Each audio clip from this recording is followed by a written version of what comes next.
నమస్తే. మీకు తెలుసా? Train tickets, bus tickets, flight tickets, hotel booking, పుణ్యక్షేత్రాల దర్శన టికెట్ ఇలా ఒకటేమిటి అన్ని రకాల సర్వీసులు ఒకే చోట అందించే Bhaskar travels, Jangareddygudem. Contact Bhaskar travels, Pratibha school road, Jangareddygudem. Mega డిఎస్సిపై తప్పుడు ప్రచారాన్ని ఖండిస్తున్నట్లు జంగారెడ్డిగూడెం పట్టణ కూటమి నాయకులు తెలిపారు. యువతకు కూటమి ప్రభుత్వం అండగా ఉంటుందన్నారు. పట్టణ తెలుగుదేశం పార్టీ కార్యాలయంలో మెగా డిఎస్సిపై ప్రతిపక్ష పార్టీ విమర్శలపై మీడియా సమావేశం ఏర్పాటు చేశారు. గత 5 సంవత్సరాలుగా ఒక్క డిఎస్సి కూడా తీయలేదని, ఒక ఉద్యోగం ఇవ్వలేదన్నారు. కూటమి ప్రభుత్వం వచ్చిన వెంటనే డిఎస్సి ద్వారా 16,430 ఉద్యోగాలు ఇచ్చామన్నారు. జంజీ పేరిట వైసీపీ పార్టీ డిఎస్సి నియామకాల్లో అవినీతి జరిగిందని చేస్తున్న ఆందోళన పూర్తిగా తమ ఉనికి చాటుకోవటం కోసమేనన్నారు. నకిలీ ఆడియోలు, అవుట్సోర్సింగ్ ఉద్యోగ వివాదాలపై ప్రభుత్వం మరియు సైబర్ క్రైమ్ పోలీసులు ఇప్పటికే పూర్తి స్పష్టత ఇచ్చారని, హైకోర్టు కూడా ఈ నియామకాలకు క్లీన్ చిట్ ఇచ్చిందన్నారు. సుప్రీంకోర్టు మార్గదర్శకాలు మరియు ప్రభుత్వ జీవో నెంబర్ 77 ప్రకారం హారిజాంటల్ రిజర్వేషన్ విధానాన్ని 100% పారదర్శకంగా అమలు చేశారన్నారు. ఈ రోజున ప్రతిపక్ష హోదా లేని వైసీపీ పార్టీ కూడా ఇవాళ జంగాడంలో డిఎస్సి దాని మీద ఒక రిలే నిరాహార దీక్షలు పెట్టారండి. ఈ నిరాహార దీక్షల్లో అసలు నిరాహార దీక్షల్లో డిఎస్సి సంబంధించిన ఉద్యోగస్తులు కానీ ఎవరో కూడా ఆ సంబంధించిన చదువుకున్న యువత కానీ ఎవరో కూడా కూర్చోలేదండి. వైసీపీ పార్టీ నాయకులు, వైసీపీ పార్టీ ముసలి యువత అందరూ కూడా కూర్చున్నారండి. వీళ్ళందరూ కూడా ఏదో ప్రజలను ఉద్దేశించి మేము ఏదో మంచి చేస్తామని చెప్పని ఎప్పుడూ కూడా ఏదో ఒకటి మనుగడ చూపించుకోవడానికి వాళ్ళు ఇలాంటి పెడుతున్నారండి. ఇవాళ ఏ విధమైన అవకతవకలు చెప్పలేదని ఎడ్యుకేషనల్ డిపార్ట్మెంటు ప్రిన్సిపల్ సెక్రటరీస్ అందరూ కూడా చెప్పారండి. దీని తాలూకా వీళ్ళు కూడా వైసీపీ వాళ్ళు కూడా హైకోర్టుకి వెళ్తే హైకోర్టు కూడా ఇదంతా పారదర్శకంగా జరిగింది, ఇక్కడ ఎక్కడా ఎటువంటి అవకతవకలు ఈ డిఎస్సీలో ఎటువంటి అవకతవకలు జరగలేదు, ఇవంతా కూడా చాలా జెన్యూనిటీగా జరిగిందని చెప్పి తెలియజేసుకుంటున్నారండి. యాక్చువల్గా ఈ ఆర్టికల్ 77 అన్నది జీవో తీసుకొచ్చిన కూడా వైసీపీ గవర్నమెంటే. ఆ గవర్నమెంట్ని కూటమి ప్రభుత్వం ఇంప్లిమెంట్ చేసిందండి. ఆ విధంగా ఇదివరకు అయితే వర్చువల్గా ఉండేది, ఇప్పుడు హారిజాంటల్ ప్రకారం ఇవాళ తీశారండి. ఈ విధంగా అంతా కూడా జెన్యూనిటీగా అందరూ కూడా ఎక్కడా కూడా ఏ డిఎస్సి అభ్యర్థి కూడా ఎవరో కూడా ఇవాళ పేరెడతానికి లేకుండా అందరూ కూడా సంతోషంగా హ్యాపీగా ఉద్యోగాలు చేసుకున్నారండి. అయినా కూడా ఏమీ ఏదో ఒక ఇది ప్రజలకు ఏదో ఒకటి మనుగడ తెలుపుకోవడానికి ఇట్లాంటి కార్యక్రమాలు చేస్తుందండి. ఇవాళ ఎప్పుడు ఇచ్చినా కూడా తెలుగుదేశం పార్టీ గవర్నమెంట్లోనే డిఎస్సీలు తీశారు.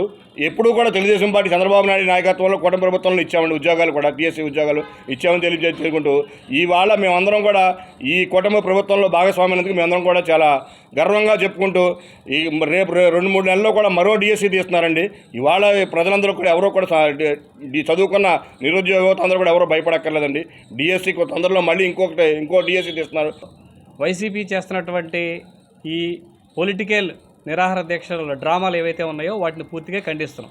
దీంట్లో ప్రజలకి, యువతకి తెలియాల్సిన ముఖ్యాంశాలు, ఈ మెగా డిఎస్సి అనేది 3 అంచెల భద్రతతో నిర్వహించారు. అంటే ఫస్ట్ ఒక అభ్యర్థి రాగానే అతనికి బయోమెట్రిక్ సిస్టమ్ వేయటం, తర్వాత గదిలోకి ప్రవేశించిన తర్వాత ఫేస్ రీడింగ్ తీసుకోవటం, అట్లాగే ఎగ్జామ్ పత్రాలు కూడా ప్రతిష్టాత్మకమైనటువంటి టీసీఎస్ కంపెనీ అంతర్జాతీయ స్టాండర్డ్ లెవెల్స్లో ఈ ఎగ్జామ్ కండక్ట్ చేశారు.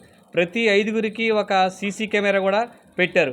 అట్లాగే ఆన్లైన్ ఎగ్జామ్కి సంబంధించినటువంటి ప్రశ్నపత్రాలు నిపుణులు 48,000 ప్రశ్నలు తయారు చేసి దాన్ని జంబ్లింగ్ పద్ధతిలో పక్క వాళ్ళకి ఏ ప్రశ్నపత్రం వస్తుంది, ఇటు కూర్చున్న వాళ్ళకి ఏ ప్రశ్నపత్రం వస్తుందో కూడా తెలియదు.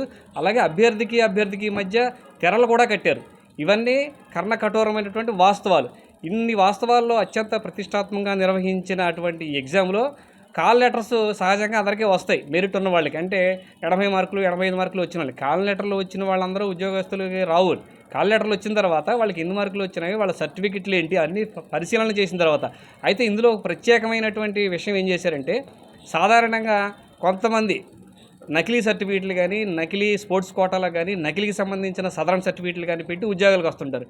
వాటిని ఏ రకంగా ఏరివేశారంటే, ఎవరైతే మెరిట్ ఉన్న విద్యార్థి తన సర్టిఫికెట్లు తీసుకున్నాడో వాటిని ఆ యూనివర్సిటీలకు సంబంధించి వెబ్సైట్లోకి వెళ్ళి అవి ఒరిజినలా కాదని నిర్ధారించుకున్నారు.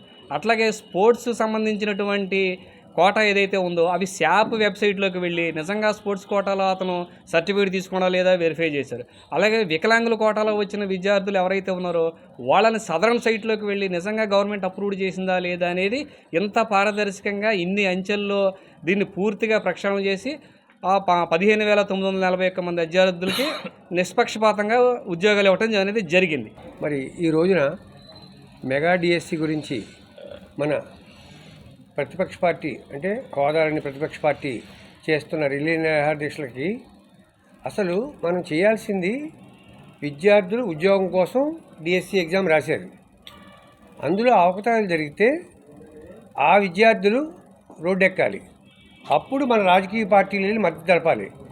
మొన్న ఢిల్లీలో జరిగింది ఏంటంటే నీట్ ఎగ్జామ్లో అవకతవకలు జరిగినప్పుడు విద్యార్థులు ఉద్యమం చేస్తున్నప్పుడు కాంగ్రెస్ పార్టీ కానీ మిగతా పార్టీలు వెళ్ళి సపోర్ట్ చేసిన వాళ్ళకి. అంతేగాని అనవసరంగా విద్యార్థుల్ని ఉద్యోగస్తుల్ని రాజకీయాల్లో లాగి మన రాజకీయాల కోసం వాడుకోవడం కోసం ఈ వైఎస్ఆర్సీపీ చేస్తున్న పని అని దీన్ని నేను అభివర్ణిస్తున్నాను. అంతే తప్ప దీంట్లో ఏ విధమైన లోపం లేదు. అట్లాగే శ్రీనివాస్ గారు ఎంతో వివరంగా ఈ ఎగ్జామ్లో ఉన్నటువంటి క్లారిటీని చాలా వివరంగా చెప్పారు. నిజంగా జరుగుతున్నది కూడా ప్రభుత్వంలో అదే.